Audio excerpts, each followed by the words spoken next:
Hey, welcome to another episode of MJ and Kate Live. And we are here on a Tuesday morning, 9 a.m. On December the 6th. Is that It's right? not 9 a.m. yet, Michael J. It's not I 9 am a.m. back to my seat. It's 8:59. So we're a few minutes early. So um, today's episode is unofficially sponsored by America's One Title Corporation. So, shout out to America's One Title, Dave Nichols and the team who can help you out with your title needs or anything that you have, whether you're buying, selling, or you just have questions about title. And you can call Dave Nichols at America's One Title, and we'll put his comments or put his information in the comments below. And did you know in the state of Michigan, Kate, that when you go to sell a property or purchase a property, you have the right as the person to select the title company. I did know that. You Yeah, also get so to select your insurance agent and your lender. that's true. And so you don't have to go with whoever the anybody's telling you to go with. You pick the people that you want to do business with. And so a great person to do insurance business with is Kate from the Landis Agency, Farm Bureau Insurance. Morning, Kate. Hey, good morning. Good morning. Good So, morning. do I look washed out? I might be washed out a little bit I with the didn't think you lights. did. No, okay. I did get No. some sun. I was down at in Naples, Florida, where I went for a marketing conference. So we have a wonderful team of people that help us out with our marketing, and they, as part of our being a member of the team, they put on an amazing mastermind each year and just invite us to come, and we don't have to pay extra for that. And they bring some great speakers, and so we just got back from Naples, enjoying that. That's awesome. I mean, and for those of us or those of you who are watching on Twitch, not in the United States, it's cold in Michigan. So for Michael J to be able to go to Naples, Florida this time of year is definitely amazing. Has me So quite jealous. I Jealous. think I missed the weather, right? Hmm. Yeah. So You did. before we dig in, we have been talking about surviving the holidays, and one of the things that we had mentioned in the previous episodes this month is Grief Share, and Grief Share is a group that allows you to make connections with other people who are also learning how to survive the holidays without a loved one. I know for on my side of the family or Sherry's side of the family, we have. Several people that have lost a sister, lost a husband, and so they'll be doing some of there. So I did want to share that video again.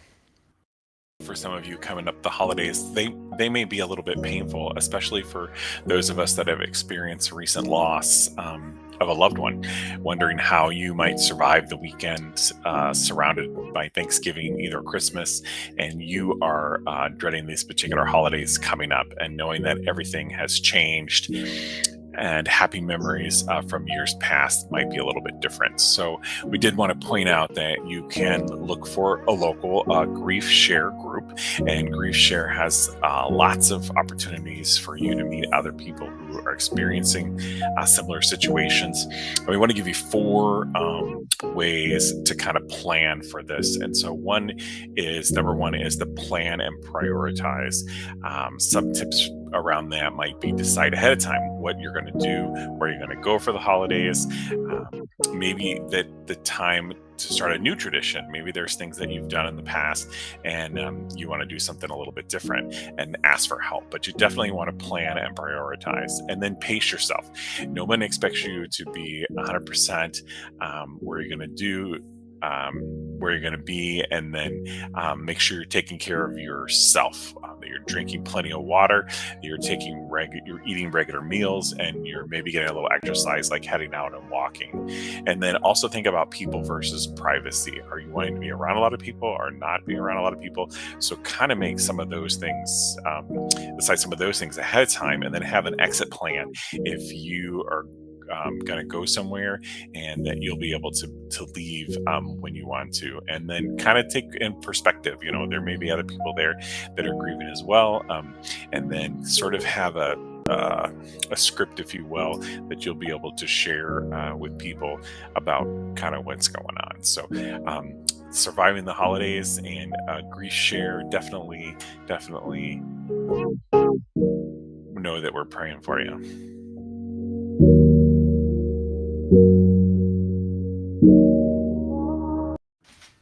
And you can find a local group at griefshare.org, and we'll put that in the comments a little bit later today for you as well.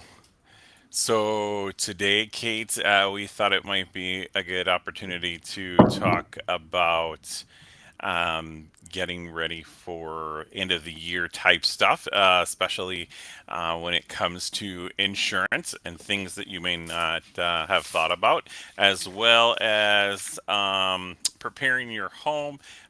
We've had our first little snowstorm, and so we were able to start up the snowblower, check that it worked. Mm-hmm. And the Mm-hmm. shovels, we had the shovels. Did we have stuff to throw down on the pavement to uh, not have slip and falls at our front door? And so, what is the liability of slip and falls at our front door?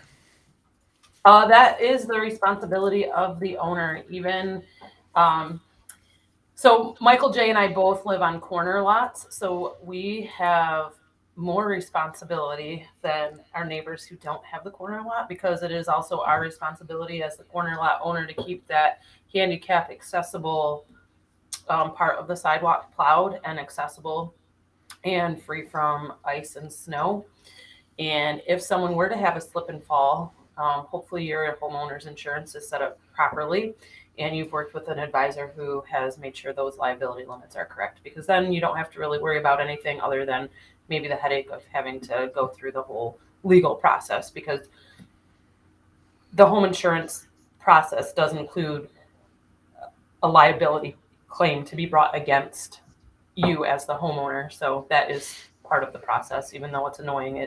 That's the way the legal system is set up, especially here in Michigan. So it's important that you're taking care of those things, that you are plowing. I don't know about you, Michael J, on your corner lot, but our corner lot is also the one where the snowplow dumps.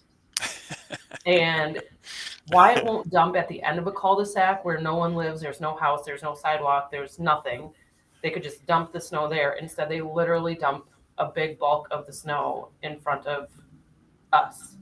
Yeah, yeah, that's unfortunate. Yeah, Yeah, by the I end deal of with that a little winter, bit. there's like, you can't see me, there's like this narrow of a space because of the The mountain amount of of snow, snow. Yeah, and it's yeah, ice packed. Like Matt, yeah, the snowblower can't get through it. Matt can't shovel through it. So the students walking to the bus stop, they literally are walking through a snow tunnel almost yeah, by the yeah. corner. So if they can cross So before they get to our house, that would be better. I did want to mention about hydrants. If you got a hydrant in front of your house or near your house, when the snow comes, that it's a good idea to keep it clear, and that way, in an emergency, every second counts. And removing any kind of snow or ice from the hydrant, you could clear a wide enough perimeter to walk around it, about 3 feet, and clear the path. And this is kind of what it would look like if you had cleared the snow around your hydrant. So I take responsibility for, like a Boy Scout, for the one that's in front of my house. I don't know legally if that's required or not, but it's just something that I do to, you know, Yes. to to be a good citizen, for myself and for my neighbors. So And if you, I'll put that picture back up real quick. This picture right here in Michigan, we have these awesome yellow flags that come up, at least where we live in Michigan, because we get lake effect snow. So there's these yellow flags to mark that there is a fire hydrant there. So because we do get enough snow where sometimes you can't see it. you can't see it. Um, And the first snow we got, it pretty much you couldn't see it. You had to kind of do it out of there. So I find if I clear the snow in front of the street, up to the sidewalk or up to the curb, and I do that, like my neighbor's house down way past my house, I get less snow from the plow, than I would if I didn't clear that path. But you gotta kind of be equipped to be able to do that. And fortunately, I have a big enough snow hmm. blower that will take care of that. But yeah, so getting some stuff for prepared, for the winter. I'll have some other slides, but we'll let you get into, some of the stuff that you were going to talk about today. And I want to talk briefly about, other snow covered things around the house, and smoke detectors. But I got to find my pictures, so go ahead and get us Okay, so we're going gonna here. see if I can do this. Hmm. Window. Huh. What No. you trying to I do? no, I know how to do it, but it's so my stuff is like VPN in, so even though it's on my computer, it's not on the computer that Restream can see. So I have to navigate that real quick if I can. Because what I would like to do is to make sure that everyone has. Um, Now is a good time of year. People are starting to do their end of year planning and their new year budgeting, and things like financial advisors are reaching out to review your financial. Whoa, hi. Um, to review your finances. Um, they are reaching out to you if you have an accountant to make sure that your end of year tax credits and you're maximizing your exemptions to minimize your tax burden.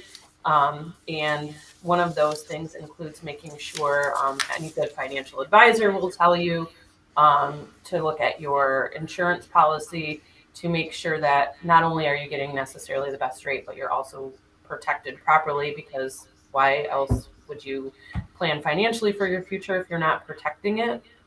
And I have to figure out how to get this document that I want to show you. on the screen where you guys would see and not in my company's screen. So I'm doing that right now. I thought I could do it very simply. Um, but our firewall for my company is it's quite good. So, which is what everyone wants to hear about the insurance company they work with, right? All right. Yeah, that you have a tight firewall that's going on there. So, Yes. while you're looking for that document, let me Why I just think this is important for you. go ahead. No, go ahead. No, go ahead. I was letting you Okay. get the The document. reason, I have it. The reason why it's important that the things I'm going to show you real quick, I want to show you because one of our clients recently just had a house fire and they lost everything. And everyone is very concerned about premiums, but it's also important the integrity of the company you work with and what their response time looks like. But with Farm Bureau, when this person experienced a complete loss, we are getting them um, clothing. The fire happened yesterday. They have money for clothes today. They're getting everything they need taken care of quickly, and we have resources available all over the state of Michigan to help with that. And when you are going through a complete loss, like a fire to your home, the last thing you want to worry about is, oh my gosh, is my insurance actually correct? So I just want to touch on um, I'm going to share the screen now. The part of your insurance that you really should take a look at. And can you see this? Everyone see this? Okay. Yep. I think so. Um, Yeah. so on this screen, you see this coverage A dwelling. Michael J., what do you think that value is? Can I see it? Coverage A dwelling, 435. That's a liability. Is that better? Yeah, that's better. What do you think that coverage A dwelling is? That's the building, the house. Is it the market value or the rebuild value? What I do you hope think? it's the rebuild value. It is. It is the rebuild value. Um, so this number, $435,000. This is a client that I have. Um, this is the rebuild value of their home. This is not the market value of their home. Their home right now probably could sell for about 450. Um, but this is the value to rebuild the cost of their home.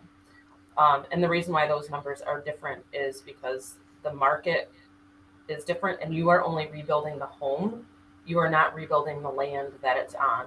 So, for example, if you have Michael J's beautiful home, if you took it to Lake Michigan, he could sell that home for $2.5 million. But in our neighborhood, I don't know, Michael J, you're the realtor. How much would you list your home for? 475. So he would list it for 475.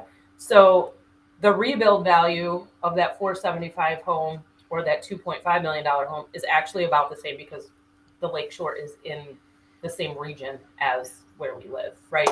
So this number is ensuring your ability to rebuild your home, not your ability to buy a house on the lake. Got it. So that's what that number is. And unfortunately, due to COVID and the way labor and materials are skyrocketing, most people don't have this number correct on their insurance, which means if there is a fire and their home is demolished, they may not have the coverage they need to rebuild their home anymore. So this number is very, very, very important. It's not a number that you want to mess around with to try and get cheap insurance. You want to have insurance that will actually be there for you when you need it. And that's why it's important to have an advisor in your area that can help you walk through um, those types of things. Um, the other thing I want to talk about is special perils coverage because we're going to talk about snow here in just a second. And in the state of Michigan, um, we have this awesome thing called ice damming. And that happens to many homes throughout the year. Our very first homeowner claim as first time home buyers was actually an ice damming claim. And if we wouldn't have had this special perils coverage, we would not have had the protection we needed to fix all of the water damage inside our home. The only way you have protection for ice damming is by having special perils coverage. And you can also protect your home from ice damming by making sure that your roof is properly insulated, well, your attic, making sure that you have proper insulation so that the snow is not constantly melting and freezing and melting and freezing, um, which that means heat's not escaping from your roof. Um, when a snowstorm comes and you see a roof that has no snow and the neighbor has 3 inches of snow still on the roof, the neighbor with the 3 inches of snow has good insulation. The neighbor that doesn't have 3 inches of snow, even though there's 3 inches of snow on the ground, does not have good insulation, which means they are at greater risk for having ice damming happening. So you want to really make sure that you're doing the things on the inside of your home that will also protect the exterior and interior of your home. Um, so look at this number.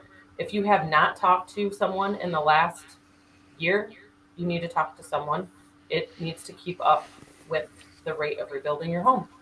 So that's just a little bit about the protection of your home, Michael J. There's so much more that we could discuss, but this is the important number that we wanted to talk to today with our listeners about, because fires are at a higher rate right now, because it is Christmas time, it's winter time. People are using their wood stoves more. People are using their fireplaces because they're so cute and quaint and fun. And now we have the fresh wood burning in our fire or in our home. Um, and if their insurance isn't correct, they could lose everything because they wanted to use those things. So um, it's just really important. And when you talk to people, everyone thinks that it's not necessary until it is, and then when it is, it's often too late. So. And one of those things that we had talked about, you said mentioned the smoke detectors. You want to check your smoke detector to make sure not only that you change the battery and that the battery's in there, but actually that the smoke alarm is not expired. So these things don't last forever, and so they recommend that you replace them every 10 years. So think about how long you've lived in your home, and you can just simply unscrew them from the ceiling. They'll come right down. You can take a look at that date on the back, and then you can simply replace them at your local hardware store, or you can go ahead and off and um, order them locally. And then we talked to the fire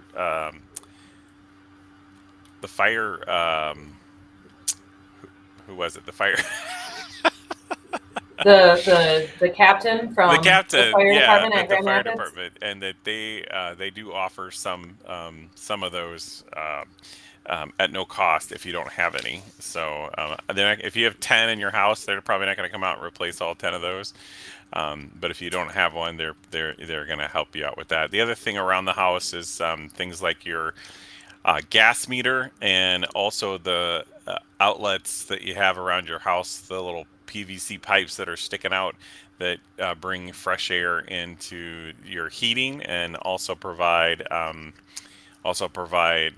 exhaust, because you don't want carbon monoxide to build up inside your house from your heater if one of those pipes are blocked. Most of them are high enough off the ground that that's not an issue, but here in Michigan, you never know how much the snow is or how the wind's going to blow and get snow all up on the side of your house. So we had these huge, almost like 2 foot overhangs on the backside of our house on the roof of snow that had just blown. It was kind of like it was kind of funny looking because you could see it kind of hanging off.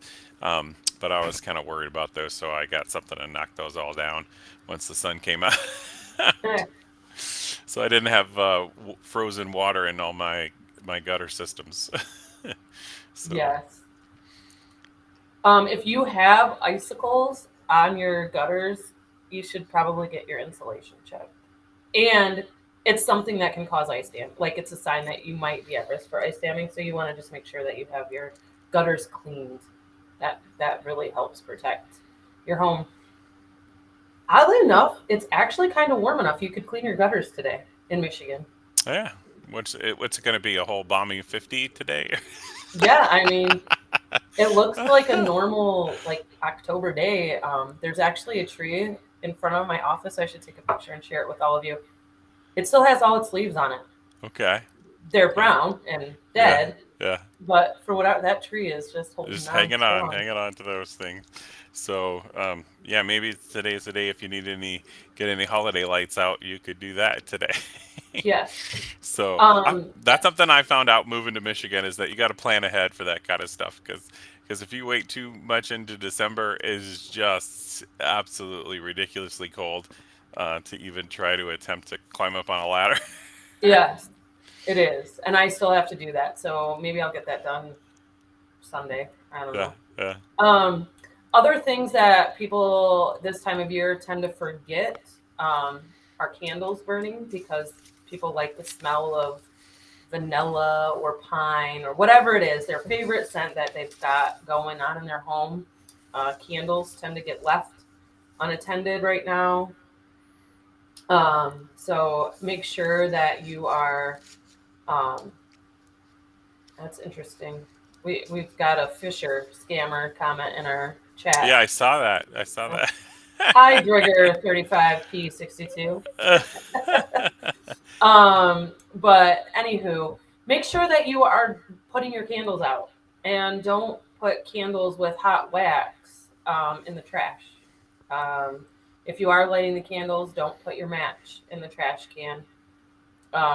Batteries right now, like you said, Michael J, checking the batteries and things in your smoke detectors. A lot of them have the 9-volt batteries. And when you dispose of those, it's really important that you tape the top because even though the battery's not alive enough to power your smoke detector, it could spark a fire if it comes in contact with anything in the waste basket that um, is a conductor of the electricity. wow, So good to know. Good to know. yeah, so like Michael J, you obviously you have be honest, you have put a 9-volt battery on your tongue. On my what? On your tongue. Yeah, how old was I? I don't know. Probably Yeah, last week, and Michael who J. was it? And who was it that got me to do that? Was it a But parent? yes, yes. So that's why you have to tape it because that little tingle in your tongue Yeah, is electricity that could spark a fire in your wastebasket. So make yeah. sure you're taping those off when you're changing the batteries out in your smoke detectors. Make sure you're taking the lights that you have plugged in. If your Clark Griswold lighting system, oh, we should have a picture of that, Michael J. Of that Clark Griswold Yeah, electrical panel. yeah. Um, if you've got lights, unplug them before you go to bed. Um, you don't need to leave those plugged in. Have them on timers. Your outdoor lights, they don't need to be on um, from an electrical standpoint, but also you just want to minimize any exposure to risk that you could possibly have for fire in your home. If you drive by my house, they're not on all night. They actually do. They take a respite overnight, Do but they? Do they? they do. But they go off at a certain time and they come back on in the morning. So if you were to drive by, at a decent hour, you'd be like, "Oh, the lights are on." And if you came back in the morning, you'd be like, "Oh, the lights are still on." But no, they cycle. Oh, so it's like a pretty drive for people in the morning because Yeah, it's it's pretty dark in the so morning. dark in the Yeah, morning. because it is dark in the morning. That way the kids can come out. What about our cars? We got a few minutes left. What are some things we should have maybe in our car as cold weather comes? So right now, this is interesting that you mentioned this, Michael J. We are seeing a very high increase in auto theft right now for lots of different things. People are stealing the catalytic converters because the metal in those is very valuable. So making sure that you're properly storing your car in your garage overnight is a really good thing that we are asking our clients to do right now. If you don't have a garage, um, get a low jack system installed. A low jack system is $800 for a 5 year. Um, I don't membership's not the right word, but 5 year plan. And a low jack system, they most the average rate of return is very high if your car is stolen. Most cars are found within 28 minutes of theft Hmm. if it has a low jack system. And in addition to that, if your car is not found within, I want to say it's 30 days, but I could have that statistic wrong. If it does have a low jack system installed and your car is stolen and not returned, LoJack will give you up to $10,000 for the value of your vehicle, in Wow. addition to what your insurance company will give you. Yeah. So, and if you have a LoJack system installed, there's some insurance companies offer discounts on your vehicle, making sure that we have an awesome neighbor in our hood who thought that she just was a terrible winter driver, and turns out she just didn't have the right tires on her vehicle. Okay. So you don't necessarily need to get snow tires if you're not going to do any off-roading or anything like that. But you need fresh tires, tires that still have the tread on them. It's important to get that checked anytime you get your oil changed. Have them do a quick peek at your tires. Make sure they're safe for that precious cargo that you're hauling around. And no, I'm not talking about the Christmas gifts. I'm talking about your loved ones. So, well, that's like our 50th episode. We only have 52 episodes in a year. We got two more left that'll be coming up. It was great to talk about some of your insurance needs here at the end of the year, or if you're planning your budget for 2023, that you can give Kate a call at the Landis Agency Farm Bureau Insurance and get all the updates that you need for insurance. We want you to be safe out there this winter. Make sure you stock up some extra canned goods at the house in case we lose power, and you'll have some food available for yourself, as well as a manual can opener if you buy some canned goods, and keep a little bit of extra water on there. Throw some blankets in the car, extra hats and gloves, just so that you have them. I always kind of forget because it's so warm in the house, and you walk out in the garage and get in the car, and the car's not that cold, and then until you get somewhere and you realize you could die in the state of Michigan if you don't have the proper gear. Yes, yes, you can. So you got, it's not like you could just throw on some flip flops and walk out the door like in Florida, You're regardless right. My dad regardless of the always weather. says too, Michael J. Make sure you always have you're driving on the top half of your gas tank, not the bottom half of your gas tank. Yes, because you can actually get condensation and water freezing inside your gas tank. That's the weirdest thing to me, but Yes, and you don't want to be broke down on the side of the road with an empty tank of gas. yeah, yeah, because that would be really cold, really cold. Yes, So, very, very cold. well, thank you so much, Kate, for 50 episodes. We will be back again next week at 9 a.m. To talk about something else to end up the year. Yeah, and be sure to stay sunny side up between the ditches. There you go. Enjoy.